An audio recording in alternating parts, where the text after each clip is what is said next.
Pension 1వ తారీఖుని ఇచ్చే క్రమం ఏదైతుందో అది ఆదివారం పడింది. గవర్నమెంట్ ఎంప్లాయీస్ ఆదివారం సెలవు దినం కాబట్టి దాన్ని పెన్షన్ పంపిణీ అనేది పోస్ట్ పోన్ చేయకుండా ఒక రోజు ముందే ఇస్తే బాగుంటుందని మన ముఖ్యమంత్రి వారు చంద్రబాబు నాయుడు గారు సూచించారు.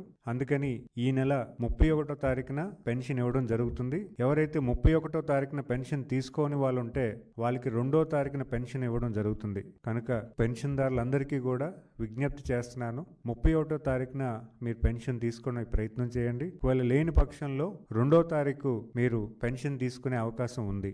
ఈ 31, 2వ తారీఖున మీరు పెన్షన్ తీసుకునే పరిస్థితి మీద కల్పించుకోవాల్సిందిగా కోరుకుంటున్నాను. అంతేకాకుండా భవిష్యత్ కాలంలో ఎప్పుడైనా 1వ తారీఖు ఆదివారం పడితే 31వ తారీఖునే పెన్షన్ ఇచ్చే పరిస్థితి ఉంటుంది. సో కనుక ఎప్పుడైనా 1వ తారీఖు ఆదివారం వచ్చే పరిస్థితి ఉంటే 31వ తారీఖునే మీరు పెన్షన్ తీసుకోవడానికి మీరు ప్లాన్ చేసుకోవాల్సిందిగా కోరుకుంటున్నాను.